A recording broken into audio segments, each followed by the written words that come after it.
In the biggest case against pro-democracy campaigners so far, a court in Hong Kong today found 14 people guilty of subversion. Well, these 14 were among a total of 47 people charged for their roles in organising an unofficial election back in 2020. That was a move that was deemed to be a threat to the government. Well, a number of world powers have condemned these convictions. The EU says they mark a further deterioration of fundamental freedoms in the former British colony. France 24's Emerald Maxwell tells us more. China and Hong Kong authorities were quick to welcome the verdict after 14 pro-democracy activists were found guilty of subversion in a landmark trial. I'm proud of our court, and I'm proud of our Department of Justice staff and also our law enforcement officers. I think they're the pride of Hong Kong. The 14 convicted activists could face up to life in prison. Just 2 were acquitted Thursday, Shun Li and Lawrence Lau. Another 31 activists await sentencing. I should not be the focus for today. I hope everyone will continue caring for other friends in the case. And if there needs to be focus today, this judgment should be the focus. Lawrence Lau and Shun Li left the court as free men, but perhaps not for long.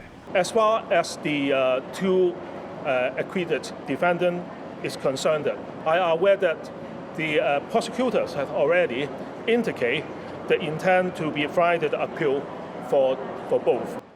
Human rights groups and foreign governments called Thursday's verdict deeply concerning. The EU said the defendants were penalised for peaceful political activity that should be legitimate in any political system that respects basic democratic principles. Officials accused the 47 activists of attempting to overthrow the government by holding unofficial primaries in 2020 ahead of Legislative Council elections. The activists were charged in 2021 under the controversial national security law, which Beijing brought in after massive pro-democracy street protests, and which critics say has decimated freedoms. OK, well, I'm here in the studio with Kenneth Yueng, who is a member of the Paris-based Committee for the Freedom of Hong Kong. Thank you so much for joining us, Kenneth. Where does this announcement today, these convictions, leave Hong Kong's pro-democracy movement?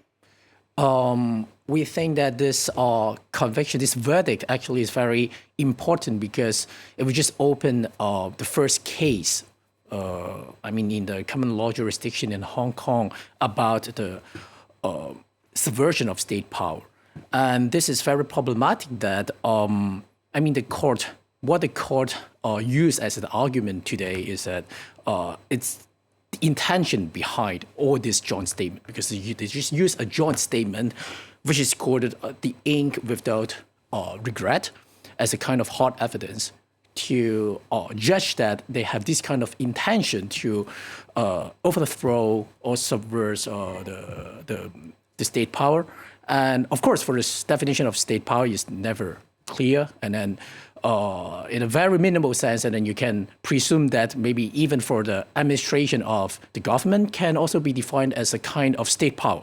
And if you do something, even for these 14-7 accused, these 16, in this verdict as well, they propose to use a certain kind of parliamentary means, which are, of course, in the legal framework in Hong Kong, but the national security law, actually, it's something proposed by the Chinese government, and they can overrule even the Hong Kong local law system.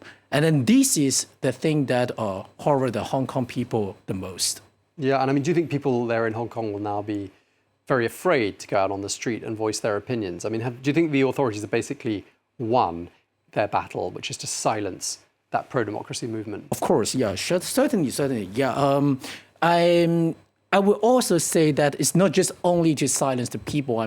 They even want to silence the communities outside. The diasporic communities in over the world, because this national security law is not just only restrained to any act or speech within Hong Kong or the Chinese territory. And if you post anything, on your Facebook, on your social media, on your IG, elsewhere, and then it could be also a kind of evidence for them if they want to charge you. And not just only, for these kind of acts, even for the foreigners, if they have any intentions and to post something to criticize or to overthrow, not really overthrow, but criticize the government, if they want, and then they can also use this as a kind of evidence, because now and then they don't really, just like, the verdict today, they even claim that they don't really emphasize on the political consequences or the effects, concretely generated by all these actions. They just only see the intentions behind. So if they say, they presume that you have these intentions, whatever, if it's just only a speech or not, and then they can also presume that you can subvert the state power.